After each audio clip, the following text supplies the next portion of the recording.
வீடியோவில் plan செக்ஷனையும் key future செக்ஷனையும் நம்ம ஃப்ளெக்ஸ்பாக்ஸாக மாற்ற போகிறோம். ஸோ முதல்ல பிளான் செக்ஷன்லேருந்து ஆரம்பிப்போம். பிளான் செக்ஷன் உள்ளுக்கு பிளான் லிஸ்ட் அப்படின்னு சொல்லிட்டு ஒரு டிஃப் கொடுத்துருக்கோம். அந்த டிஃப் உள்ளுக்கு தான் 3 ஆர்டிகல் இருக்கு. ஓகே, அதாவது 3 கார்ட் இருக்கு. 3 கார்ட்டுக்குமே நம்ம பிளான் அப்படின்ற கிளாஸ் நேம் கொடுத்துருக்கோம். இந்த பிளான் லிஸ்ட்க்கு ஃப்ளெக்ஸ்பாக்ஸ் கொடுக்கறனால உள்ளுக்கு இருக்கிற எல்லா ஐட்டமும் ஃப்ளெக்ஸ் ஐட்டமாக மாறிடும். ஸோ பிளான் லிஸ்ட் எங்கே இருக்கு அப்படின்னா style.cssல நம்ம மீடியா கொரியில் தான் வேலை செய்ய போகிறோம். ஏன்னா நம்மளோட டெஸ்க்டாப் வியூ மீடியா கொரி உள்ளுக்கு இருக்கு. ஸோ பிளான் லிஸ்ட்க்கு டெக்ஸ்ட் லைன் தேவையில்லை, அதனால நம்ம அழிச்சிருவோம். நம்ம பிளான் லிஸ்ட் உள்ளுக்கு டிஸ்பிளே ஃப்ளெக்ஸ் அப்படின்னு கொடுப்போம். இப்போ பார்த்தீங்கன்னா 3 ஐட்டமும் டிஸ்பிளே ஃப்ளெக்ஸ் ஐட்டமாக மாறி. ஸோ நம்ம ஜஸ்டிஃபை கான்டென்ட்ல சென்த் அப்படின்னு கொடுத்து இது 3த்தையும் சென்டர் கொண்டு வந்துடலாம். அதே மாதிரி அலைன் ஐட்டம்ஸ் சென்த் அப்படின்னு கொடுத்து இந்த எல்லா ஐட்டமையும் சென்டரில் கொண்டு வந்துடலாம். ஸோ பிளான் லிஸ்ட்க்கு நம்ம டிஸ்பிளே ஃப்ளெக்ஸ் கொடுத்தனால இண்டிவிஜுவல் பிளானுக்கு டிஸ்பிளே இன்லைன் பிளாக் தேவைப்படாது. அதே மாதிரி வெர்டிகல் அலைனும் தேவைப்படாது.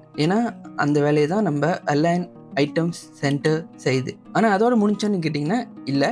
ஏன்னா இண்டிவிஜுவல் பிளான் உள்ளுக்கு நம்மளுக்கு H1 H2 அப்படின்னு சொல்லிட்டு சில ஐட்டம்ஸ் இருக்கு. ஸோ நம்ம இந்த ஆர்டிக்கலை டிஸ்பிளே ஃப்ளெக்ஸாக மாற்றுறதால உள்ளுக்கு இருக்கிற ஐட்டம் எல்லாத்தையும் டிஸ்பிளே ஐட்டம்ஸாக ஆக்கி ஈஸியாக லே அவுட் பண்ண முடியும். உதாரணத்துக்கு இப்போ பிளானுக்கு நான் டிஸ்பிளே ஃப்ளெக்ஸ் அப்படின்னு கொடுத்துட்டு பார்த்தோம் அப்படின்னா பாருங்க, நம்மளுக்கு என்ன வேணுமோ அதான் வந்துச்சு. இப்போ டிஸ்பிளே ஃப்ளெக்ஸ் ஐட்டமாக மாறிச்சு உள்ளுக்குள்ள ஐட்டம் எல்லாமே.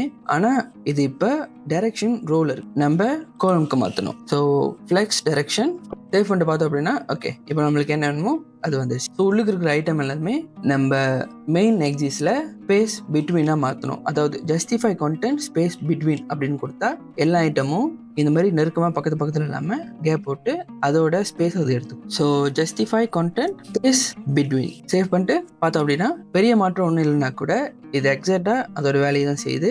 ஃப்ரீ, அதுக்கப்புறம் இந்த அமௌண்ட், இந்த H3 இதெல்லாமே வந்து அதோட ஸ்பேசஸை எடுத்துக்கிச்சு. ஸோ இப்போ பார்த்தீங்கன்னா நம்மளோட கார்ட் எல்லாமே ஈக்குவல் ஐட்டம் இல்லை. அதாவது இந்த மெயின் பெருசாக இருக்குது பரவாயில்ல, ஆனால் இந்த ப்ரீமியம் ஃப்ரீ இது ரெண்டுமே சரியான ஹைட்டில் கிடையாது. ஒன்ஸ் வந்து நீங்கள் உங்களோட விண்டோ சின்னதாக வரவோ நீங்கள் பார்க்கலாம் சேம் ஹைட்டில் கிடையாது அப்படின்னு சொல்லிட்டு. அதுக்கு நம்ம என்ன பண்ணலாம் அப்படின்னா எல்லா பிளானையுமே சேம் ஹைட் கொண்டு வரணும். அதாவது ஹைட் ஒரு 28 RAM அப்படின்னு கொடுப்போம். ஸோ இப்போ பார்த்தீங்கன்னா எல்லாத்தையுமே ஒரே ஹைட் கொண்டு வந்துட்டோம். ஆனால் இந்த ரெக்கமெண்டட் கார்டுக்கு மட்டும் ஹைட் கூட வைப்போம். அதாவது அது பிளான் ஹைலைட்டில் இருக்கு. ஸோ இதுக்கு மட்டும் ஹைட் 30 RAM அப்படின்னு கொடுப்போம். மேபி ஒரு 32 RAM அப்படின்னு கொடுப்போம். சேவ் பண்ணிட்டு பார்த்தோம் அப்படின்னா இப்போ நம்மளுக்கு ரெக்கமெண்டட் மட்டும் பெருசாக இருக்கு, மற்ற ரெண்டுமே ஈக்குவலான ஹைட்ல இருக்கு. ஸோ நம்மளுக்கு இப்போ பிளான் செக்ஷனை முடிச்சாச்சு. அடுத்தது கீ ஃபியூச்சர் செக்ஷனை டிஸ்பிளே ஃப்ளெக்ஸாக மாற்றும். அதாவது கீ ஃபியூச்சர் செக்ஷனில் நம்மளுக்கு UL இருக்கு. ஸோ UL உள்ளுக்கு தான் லிஸ்ட்டில் மற்ற எல்லா ஐட்டமும் இருக்கு. ஸோ இந்த UL ஃப்ளெக்ஸ் பாக்ஸாக மாற்றுறதுனால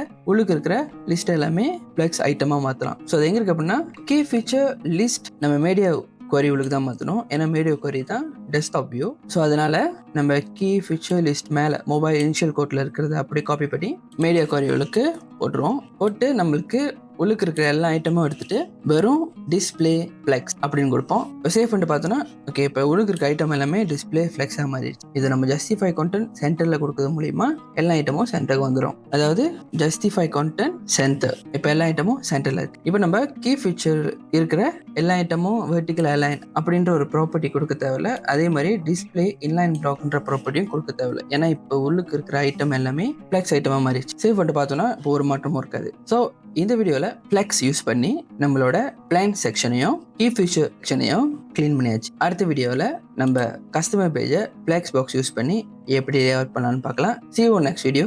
Bye.